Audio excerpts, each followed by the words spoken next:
Hello, good evening dear English learners and welcome back to my YouTube channel English for success. आपका बहुत बहुत स्वागत है।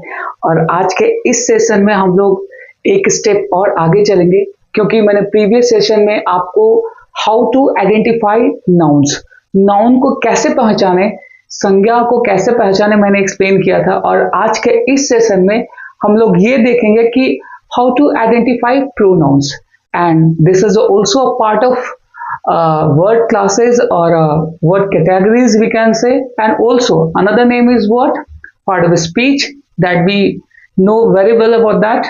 So let's get started. आज के ग्रामर, इंग्लिश ग्रामर में हम लोग चलेंगे pronounce.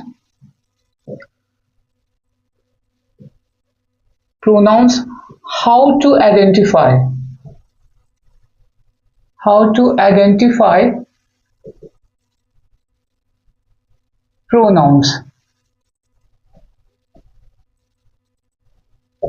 It's quite easy because it's a very basic topic to understand. ये बहुत ही एक कहिए कि बेसिक और बहुत ही इजी एक टॉपिक है हमारे पार्ट ऑफ स्पीच का, या वर्ड कैटेगरीज का जिसको हम लोग कहते हैं, या वर्ड क्लासेस कह लीजिए। इसका एक छोटा सा, यानी कि छोटा सा कह सकते हैं, हालांकि इसके ग्रामर में इसके यूज बहुत ही वर्स्ट है ना, क्योंकि सब्जेक्ट, ऑब्जेक्ट, पोजीशन के रूप में इसका यूज किया जाता है।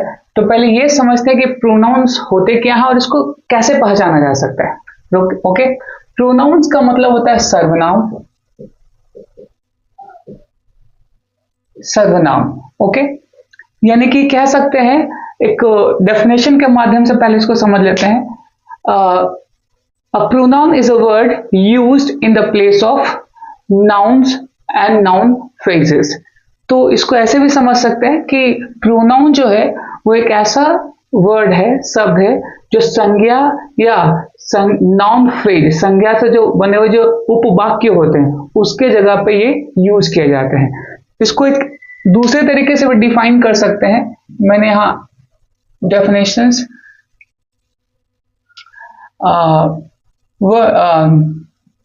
Noun replacing words are called pronouns. इसको एक सिंपल वे में समझे तो नाउन को रिप्लेस करने वाले जो वर्ड्स होते हैं उसको क्या कहते हैं, प्रोनाउंस कहते हैं। There are different kind of definitions are available, but meaning are always same. यानी कि मीनिंग्स जो होते हैं अक्सर सेम ही होते हैं। तो आपको बस इतना ही याद रखना है कि वो सारे वर्ड्स जो नाउन को रिप्लेस करते हैं, यानी कि उसके जगह पे यूज होते हैं, दैट इज कॉल्ड प्रोनाउंस। ठीक है, उसको प्रोनाउंस कहते हैं। इसके टाइप्स तो बहुत सारे, पहले एक एग्जांपल से इसको समझते हैं। Let's see an example. John lives in America.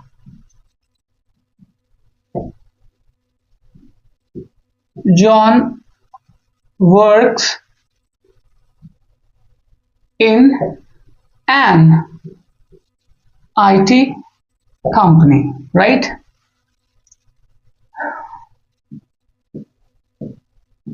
John and Emily are good friends. Okay, John and Emily work together. मैंने एक छोटा सा एग्जांपल लिया है। John lives in America, John America में रहता है। John works in an IT company, John एक आईटी कंपनी में काम करता है, इंफॉर्मेशन टेक्नोलॉजी जिसको कहते हैं, कंपनी में वर्क करता है, काम करता है। John and Emily are good friends, John और एमिली जो हैं वो अच्छे दोस्त हैं। John and Emily works together, John और एमिली दोनों साथ में वर्क करते हैं। तो आप देख सकते हैं कि जॉन का रिपीटेशन 2 सेंटेंस में हुए हैं, ठीक है। जॉन एंड एमिली ये दो सब्जेक्ट्स हैं जिसका यूज दूसरे वाक्य में भी हुआ है। तो इसको कैसे रिप्लेस किया जा सकता है? Let's see. अगर मैं ये कहूं जॉन लिव्स इन अमेरिका, ठीक है, पहले तो मैं बात कर रहा हूं जॉन की, that is the opening sentence, okay, beginning of the sentence, ये सेंटेंस की शुरुआत हो रही है, जॉन लिव्स इन अमेरिका। अगर जॉन के जगह पे क्या यूज किया जाए? जॉन के जगह पे अगर ही यूज किया जाए तो यानी कि ही किसके लिए है? जॉन के लिए, क्योंकि जॉन एक मेल पर्सन है इसलिए उसके जगह पे ही का यूज किया गया, जिसके बारे में हम लोग चर्चा आगे करेंगे, किसके साथ ही और किसके साथ शी का यूज किया जाना चाहिए। अब यहां पे देखिए, John and Emily are good friends, ठीक है, क्योंकि जॉन एंड एमिली दो सब्जेक्ट्स हैं तो यहां पे दे का यूज किया जा सकता है, क्योंकि हम एक से अधिक सब्जेक्ट के लिए दे का यूज करते हैं। अगर एक और सेंटेंस इसमें जोड़ा जाए, Emily is his best friend,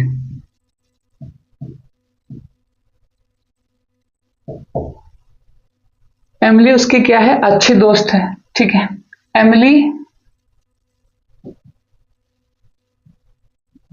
lives in same locality,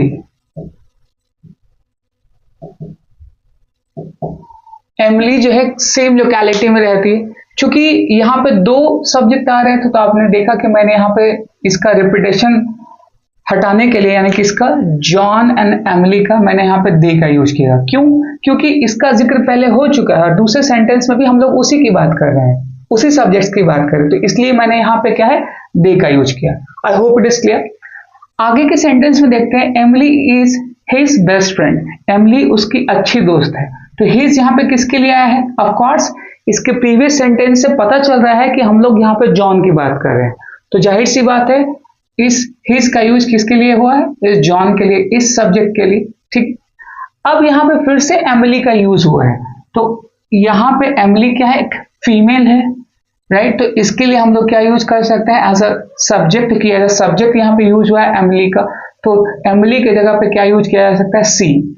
तो आप देख सकते हैं कि यहाँ पे जो नाउन्स के जो रिपीटेशन हो रहे हैं, बार बार रिपीट किया जा रहा है, उसको हटाकर क्या यूज किया जा रहा है? यहाँ पे प्रोनाउन का यूज किया जा रहा है।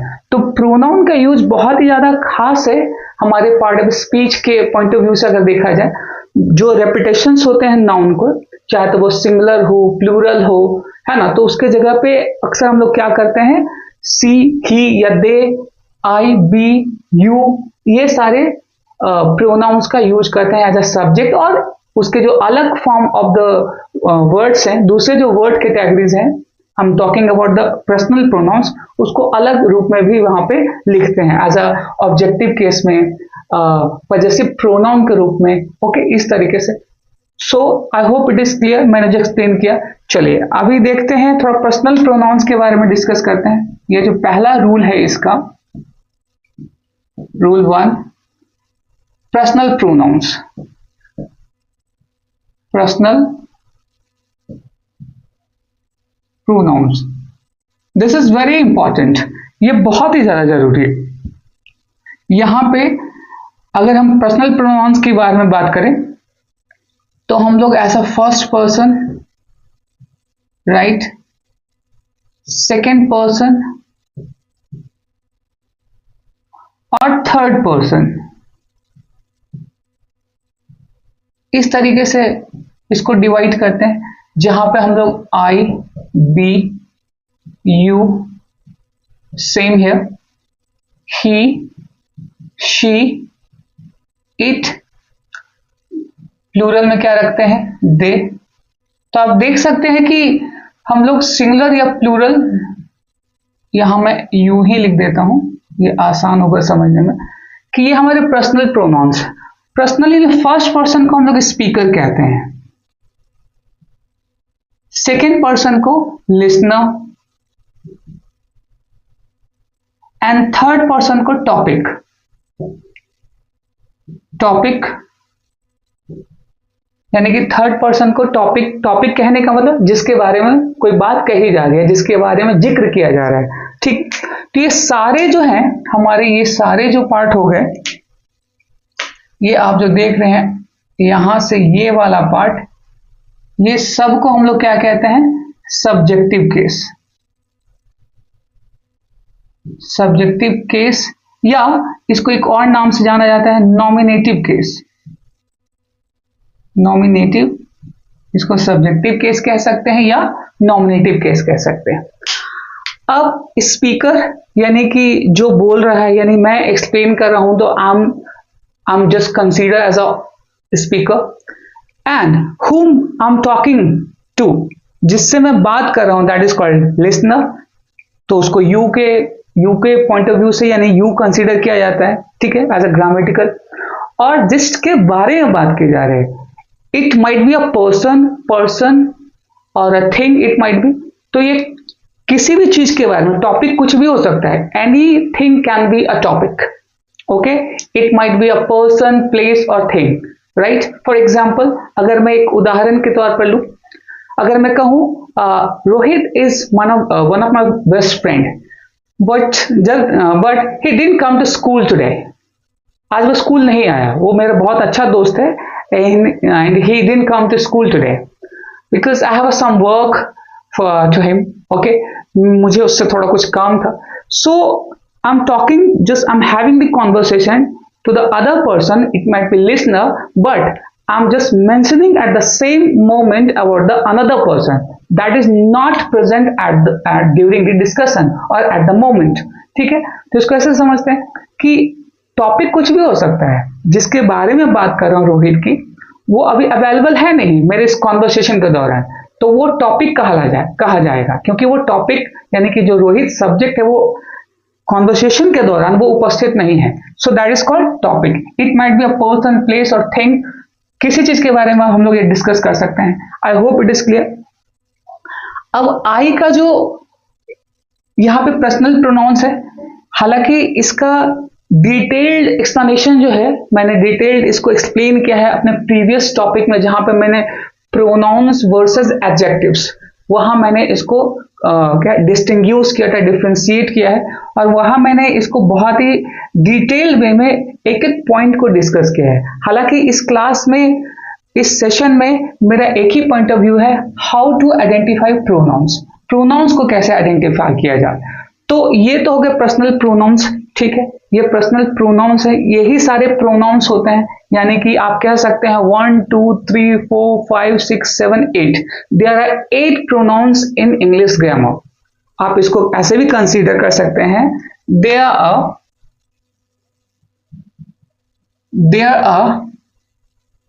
8 प्रोनाउंस इन इंग्लिश ग्रामर,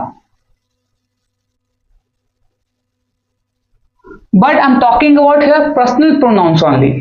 मैं यहां पर केवल पर्सनल प्रोनाउंस की बात करूं। मैं एक बात यहां पे क्लियर कर देना चाहता हूं कि मैंने यहां पे पर्सनल प्रोनाउंस, चलिए मैं यहां पे लिख देता हूं पर्सनल प्रोनाउंस, ताकि आपको कंफ्यूजन दूर हो जाए। There are 8 personal pronouns in English grammar, ठीक है। ऐसे तो और भी बहुत सारे प्रोनाउंस है, interrogative, distributive, demonstrative, okay, relative, there are many, ठीक है। तो यहां पे ये आप समझ गए, हमारा जो मेन आज का टॉपिक है हाउ टू आइडेंटिफाई प्रोनाउंस, इसमें से पर्सनल प्रोनाउंस ये हो गए। इसको पॉजिटिव केस में भी, हालांकि ये सारी चीजें जो मैंने अभी भी कहा कि मैं इन सब चीजों को पहले ही एक्सप्लेन कर चुका हूं मेरे प्रीवियस सेशन में। अगर आपने अभी तक उस सेशन को नहीं देखा है, प्लीज जाइए, वॉच लिस्ट में अवेलेबल है, आप उसको देखेंगे और बहुत ही इजी वे में आप उससे कनेक्ट कर पाएंगे, और ये आपको और अच्छे तरीके से भी समझ पाएंगे आप, ओके। दूसरी बात करते हैं, प्रोनाउंस जितने भी होते हैं वो अक्सर सब्जेक्ट और ऑब्जेक्ट, सब्जेक्ट या ऑब्जेक्ट के रूप में यूज किए जाते हैं, ठीक है। ये दूसरा केस है, ये दूसरा रूल है। प्रोनाउन जितने भी होते हैं वो सब्जेक्ट और ऑब्जेक्ट के केस में यूज किए जाते हैं। तो सब्जेक्ट और ऑब्जेक्ट, तो आप देख सकते हैं ये जितने भी हैं, जिसको कि मैंने अभी नॉमिनेटिव या सब्जेक्टिव केस कहा, ठीक है, ये एज अ सब्जेक्ट के रूप में यूज किया जाता है। ऑब्जेक्ट के रूप में कौन से यूज किए जाते हैं, चलिए पहले इसको देख लेते हैं। ये सारे तो सब्जेक्ट के रूप में होते हैं। ऑब्जेक्ट, अब इन सबका ऑब्जेक्ट क्या बन सकता है, चलिए मैं यही एक्सप्लेन कर देता हूं। आई का मी, बी का अस, यू का यू ही होता है, सेम बोथ यू ही होगा। ही का हिम, शी का हर, और इट का इट, दे का देम। ये सारे क्या है, ये सारे ही क्या है, ऑब्जेक्टिव केस में यूज होते हैं। Me, us, you, him, her, it, them. Okay, तो यानी कि एक प्रोनाउन जो है एक सब्जेक्ट के रूप में, साथ ही साथ एक ऑब्जेक्ट के रूप में भी सेंटेंस में यूज किया जा सकता है। पजेसिव केस, हाँ इसके पजेसिव केस है, मैंने सारा टेबल वहां पे एक्सप्लेन करके रखा है उस वीडियो में, आप जरूर से उसको वॉच कीजिएगा, तभी आप इस कॉन्सेप्ट को पूरी तरीके से समझ पाएंगे। तो चलिए, जैसे कि मैं यहाँ सब्जेक्ट एग्जाम्पल्स के रूप में यहाँ पे देखते हैं, एग्जाम्पल्स में क्या हो सकता है। I can lift this box, मैं इस बॉक्स को उठा सकता हूं। तो आई यहां पे क्या है, एज ए सब्जेक्ट के रूप में यूज हुआ है, राइट। आई और शी टीचर्स हिम। अब देख सकते हैं सी यहां सब्जेक्ट है, ये मेन वर्ब है, और हिम यहां पे क्या है, ऑब्जेक्ट है, ठीक, जो कि अभी अब हम लोगों ने देखा ही का क्या होता है, हिम होता है, ठीक। अब ये क्या है कि एग्जाम्पल है कि हम इस तरीके से प्रोनाउन को समझ सकते हैं, सब्जेक्ट के रूप में भी, ऑब्जेक्ट के रूप में भी। यहाँ पे सब्जेक्ट के रूप में है और ये ऑब्जेक्ट के रूप में है। इसका एक और बनता है पजेसिव केस, पजेशन के रूप में। पजेशन का मैंने प्रीवियस सेशन में एक्सप्लेन किया कि पजेशन का मतलब क्या होता है, एक ऑनरशिप को, एक रिलेशनशिप को, एक अधिकार या संबंध को स्टैब्लिश करना, शो करना, that's called possession. Example,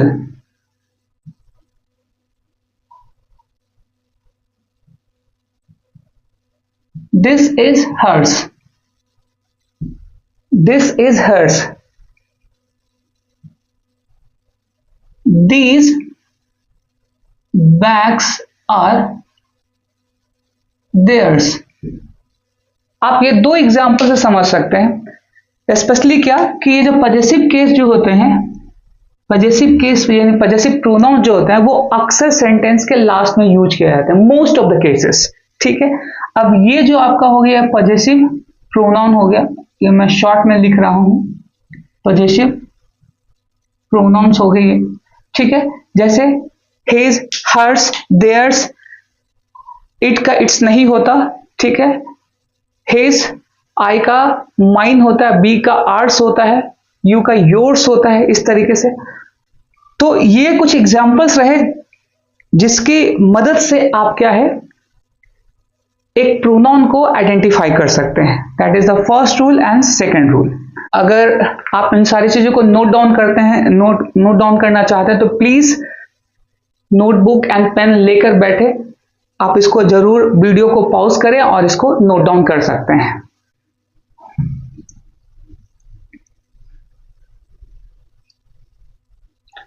that is very important for the grammar concept, specially banking जो स्टूडेंट होते हैं, बैंकिंग या कॉम्पिटिटिव जो स्टूडेंट्स हो, अक्सर इसमें मिस्टेक्स करते हैं, राइट। सो उनके लिए बहुत ही इंपॉर्टेंट हो जाता है ये। और अपना एक बेसिक कॉन्सेप्ट्स भी डेवलप करने के लिए ये बहुत ही इंपॉर्टेंट टॉपिक है। अब यहां पे बात करते हैं रूल 3 की, रूल्स यहां पे जो है 3 की, 3।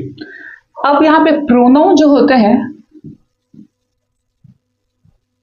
प्रोनाउन जो होते हैं अक्सर इनके बाद वर्ब आता है, ठीक है। अक्सर इसके बाद वर्ब आता है और उसके बाद ही कोई ऑब्जेक्ट कह सकते हैं या कॉम्प्लीमेंट कह सकते हैं, कॉम्प्लीमेंट या एडजेक्टिव्स का यूज किया जाता है। ठीक है, वर्ब की मैं यहां बात कर रहा हूं, वर्ब चाहे तो वो आप एक्शन वर्ब कह लीजिए या वर्ब टू बी कह लीजिए। एक्शन वर्ब, एक्शन वर्ब या verb to be, that depends on the sentence. वो वाक्य किस तरीके से लिया जा रहा है या किस चीज की चर्चा की जा रही है। ठीक है, अगर प्रोनाउन के बाद, इसको समझिए, अगर प्रोनाउन के बाद कोई नाउन यूज किया गया है, अक्सर ये जो प्रोनाउन है, पीछे वाला जो प्रोनाउन है उसको एडजेक्टिव कंसीडर किया जाता है। तो मैं यहां पे बात कर रहा हूं, ये प्रोनाउन जो होगा वो पॉजेसिव एडजेक्टिव की मैं यहां बात कर रहा हूं। यानी कि ये जो प्रोनाउन होंगे वो कौन से होंगे, पॉजेसिव एडजेक्टिव। हालांकि प्रोनाउन को हम लोग यहाँ पे कभी ऐसा यूज नहीं कर सकते, यानी कि इसको हम किस रूप में जानेंगे, पॉजेसिव एडजेक्टिव। मैं इसका एग्जांपल अभी दूंगा। ठीक है, चलिए इसके एग्जांपल से भी समझते हैं। मैं यहां दो सेंटेंसेस ले रहा हूं examples. I write a letter,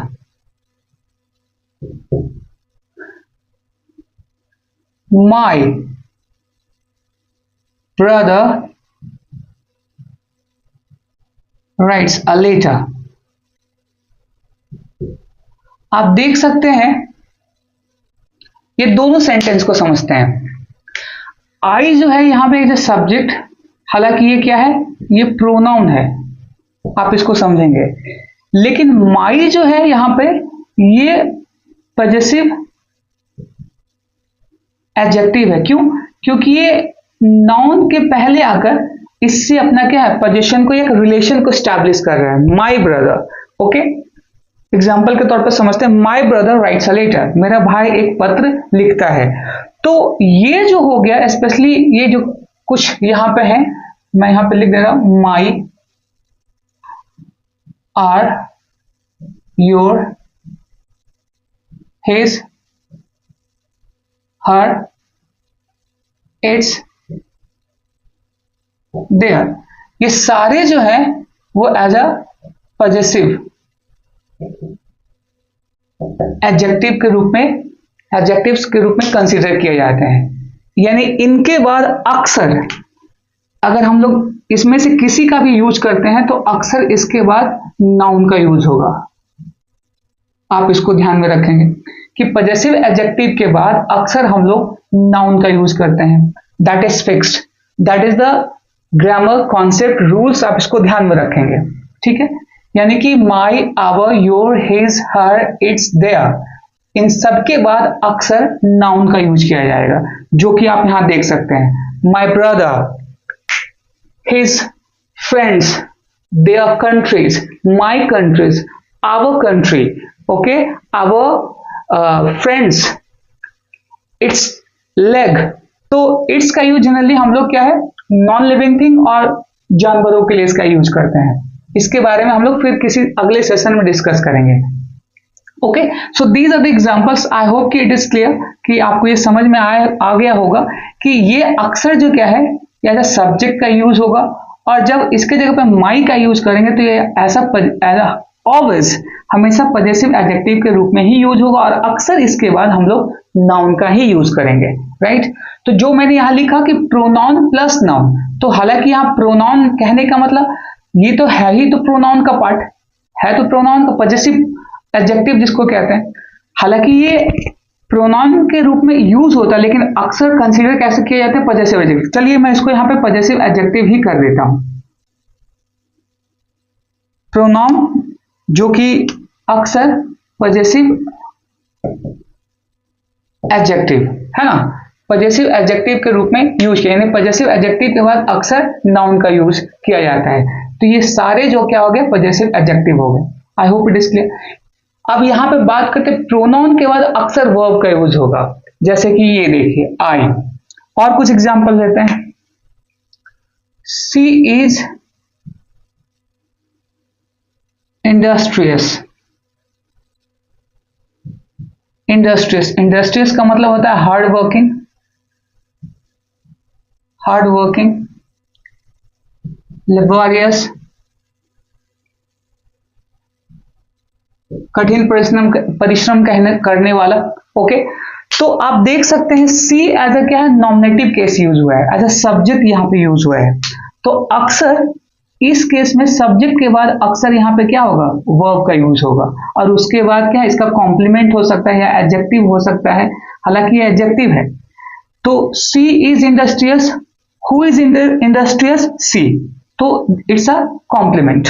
okay, ये कॉम्प्लीमेंट है, ध्यान रखेंगे इसको। कॉम्प्लीमेंट का मतलब क्या होता है, प्रेस करना, एडमायरेशन कह सकते हैं, दैट्स कॉल्ड कॉम्प्लीमेंट। तो ये हमारा तीसरा रूल है, जहां पे आप लोगों ने देखा कि अक्सर सब्जेक्ट के बाद, प्रोनाउन के बाद अक्सर वर्ब का यूज किया जाता है, ना कि दूसरे नाउन का। नाउन का यूज तब किया जाएगा जबकि पजेसिव एडजेक्टिव में ये सारे पजेसिव एडजेक्टिव का यूज किया जाएगा, तब उसके बाद नाउन का यूज किया जाएगा। ओके, चलते हैं अगले रूल्स की तरफ।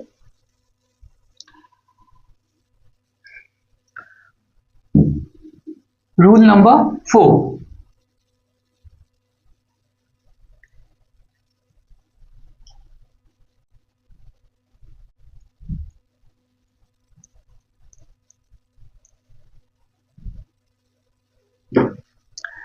यहां पे मैं थोड़ा सा इसमें ऐड और करना चाहूंगा, प्रोनाउंस, यानी कि वो कोई भी किसी भी टाइप के प्रोनाउंस हो, चाहे तो वो इंडेफिनिट प्रोनाउंस हो या डेमोन्स्ट्रेटिव हो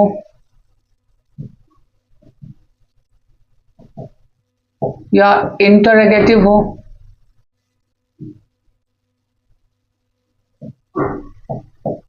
कोई भी, या और भी बहुत सारे जो प्रोनाउंस है, ये हमेशा याद रखिएगा कि इन सब के बाद, अगर इंडेफिनिट में अगर हम लोग बात करें, each, every, none, everyone, and so on, right? Demonstrative, this, that, these, those, इन सब के साथ भी interrogative, what, which, who, and so on, इन सब के बाद भी अक्सर क्या होगा, वर्ब का यूज होगा, राइट? ये फिक्स्ड है, चाहे तो वो कोई भी किसी टाइप का प्रोनाउन हो। हमारे ग्रामर में 10 और कभी कभी 11 भी हम लोग डिस्कस करते हैं प्रोनाउंस के रूप में। तो जितने भी प्रोनाउंस हैं अक्सर उनके बाद हमेशा वर्ब का ही यूज होगा, और ये सारे एज अ सब्जेक्ट ही यूज होंगे। जैसे कि एक एग्जांपल लेते हैं, इसको भी मैं क्लियर कर देता हूं। Everyone is guilty in this class, right? इस क्लास में सारे के सारे क्या है, गिल्टी हैं, दोषी हैं। तो एवरीवन आप देख सकते हैं, ये क्या है, एक इंडेफिनिट प्रोनाउन है, उसके बाद क्या है, वर्ब का यूज किया गया, ये सब्जेक्ट है, ठीक है। और लेते हैं, दिस इज माई पेन, आप देख सकते हैं दिस का यूज यहां पे एज अ सब्जेक्ट किया गया है। एक और एग्जांपल लेते हैं, what is your name, what is your name, it's interrogative sentence. आप देख सकते हैं व्हाट के बाद भी क्या है, यहां पे इज का यूज किया गया है, हालांकि ये प्रोनाउन है और ये भी यहां पे एज अ सब्जेक्ट ही यूज हुआ है। ओके, अगर व्हाट के जगह पे कोई यहां पे सब्जेक्ट रखें, जैसे कि John, John is your name, John is or any kind of a name, तो यहां पे आप देख सकते हैं कि एज अ प्रोनाउन है, ये वर्ड यहां पे क्या है, एक इंटरोगेटिव प्रोनाउन के रूप में यूज हुआ है। तो आप इससे समझ सकते हैं कि कोई भी प्रोनाउन, जितने भी टाइप्स के प्रोनाउन है, उसके बाद अक्सर क्या है, वर्ब का ही यूज होगा। That is clear. Okay, now moving ahead, next rule पे चलते हैं, that is fourth.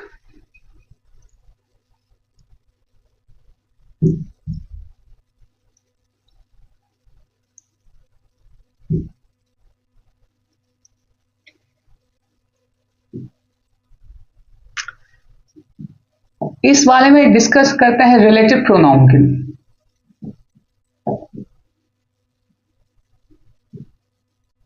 what is relative pronoun, right? What is relative pronouns? Relative pronouns are words that adds extra information to the what subject. तो यहां पे कह सकते हैं extra information और additional information.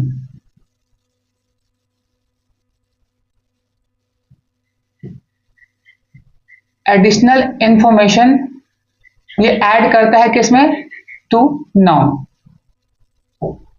Additional extra noun में क्या है? ये इसको मॉडिफाई कर सकता है, इंफॉर्मेशन ऐड करना। ये सब किसके काम होते हैं? रिलेटिव प्रोनाउंस के काम होते हैं। ओके, तो आप इससे समझ सकते हैं कि इसका वर्क क्या है रिलेटिव प्रोनाउंस का, कि सेंटेंस में सेंटेंस का जो सब्जेक्ट है उसके बारे में और जानकारी देना, मॉडिफाई करना, क्लैरिफाई करना, स्पेसिफाई करना कह सकते हैं। जैसे who, whom, which, whose and that। That की भी बात कर लेते हैं। ये सारे के सारे क्या कंसीडर किया जाता है? ये हमारे रिलेटिव प्रोनाउंस है। ओके, ये सारे के सारे क्या है? Relative pronouns. ये रेफर्स करता है, दैट रेफर्स टू पर्सन, ये पर्सन को रेफर करता है।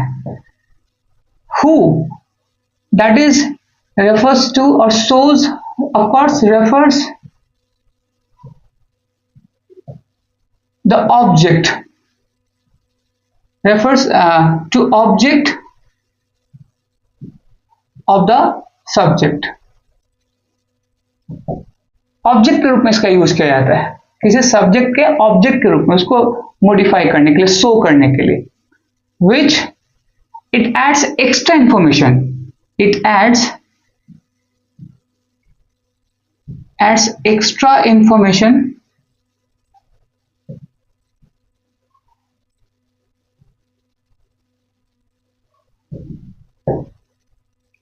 That's called non restricted, non restricted. Okay, non restricted. Okay, non restricted and इसका यूज हम लोग generally non living thing, non living thing and animals.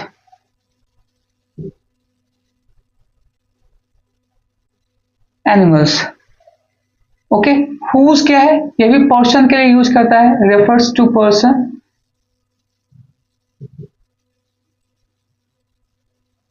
And that, इसकी क्या खासियत है?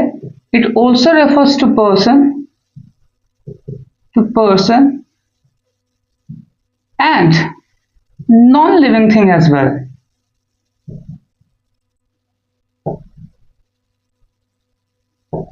ओके, ये डिपेंड करता है इसके सेंटेंस के यूज को लेकर। ओके, तो ये सारे जो हमारे क्या है रिलेटिव प्रोनाउंस है। मैं अगले सेशन में स्पेसिफिकली मैं बात करूंगा विच और दैट की, दैट इज वेरी इंपॉर्टेंट। हालांकि अभी फिलहाल हम लोग प्रोनाउन के पॉइंट ऑफ व्यू से चल रहे हैं, मैं प्रोनाउन के पॉइंट ऑफ व्यू से इसको एक्सप्लेन कर रहा हूं, तो मैं इसके बारे में स्पेसिफिकली मैं अगले सेशन में डिस्कस करूंगा। ओके, एक्सप्लेन करूंगा। सो ये सारे क्या है? As a relative pronoun use किया जाता है। इसका काम क्या होता है? सेंटेंस के सब्जेक्ट के रूप में, या सब्जेक्ट को उसके बारे में और जानकारी देना, एडिशनल इंफॉर्मेशन देना, जैसा कि मैंने एक्सप्लेन किया। एग्जाम्पल से समझते हैं।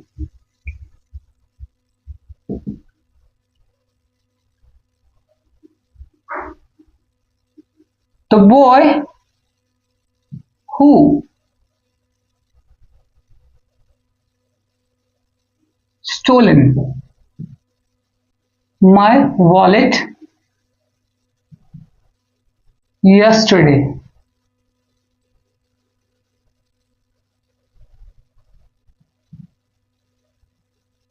caught by police। इस सेंटेंस को देखते हैं।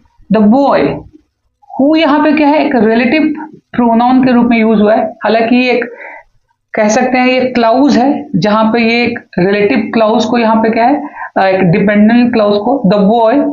अब यहाँ पे ये हु किसके बारे में जानकारी दे रहा है, इस लड़के के बारे में। The boy who stolen my wallet yesterday caught by police, यानी किसके द्वारा, पुलिस के द्वारा उसे पकड़ लिया गया।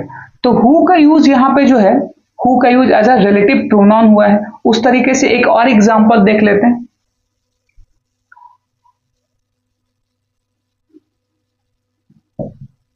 He is the student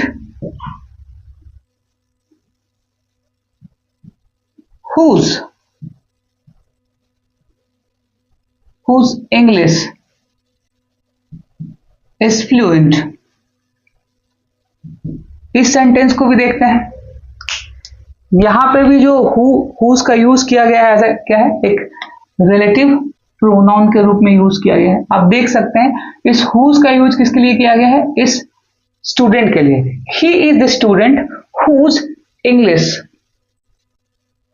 English is fluent, यानी कि यह वही छात्र है जिसकी, यानी कि ये यहाँ पे ऑब्जेक्टिव केस में यूज हुआ है, ध्यान रखिएगा। और ये वो यहाँ पे क्या है, सब्जेक्टिव केस में, ठीक है, सब्जेक्टिव केस में। और ये क्या है, ऑब्जेक्टिव केस में।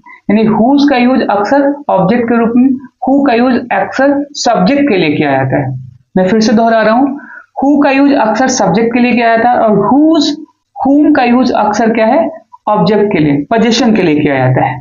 ओके, तो आप देख सकते हैं ही इज द स्टूडेंट्स, ये वही छात्र है जिसकी इंग्लिश क्या है, फ्लुएंट है, यानी वो फराटेदार इंग्लिश बोलता है। Okay, so that is the explanation of what, relative pronouns. तो ये 4 रूल्स जो मैंने यहाँ पे एक्सप्लेन किए हैं, okay, these are very important for identify, and with these rules you can easily identify the pronouns। okay, I hope it is clear। आगे आने वाले सेशंस में मैं इसके ऊपर बहुत सारे एक्सरसाइजेस भी लेकर आऊंगा, और टाइम टू टाइम मैं एक्सप्लेन करता भी रहा हूं प्रीवियस सेशंस में इन सब के बारे में। So be with me, the upcoming sessions are going to be more interactive, more informative। okay, so if you like my video, the way of explanation, do subscribe my channel and like my videos and share as well। So that's all for the day। We'll meet in the next session with another video. Till then, goodbye।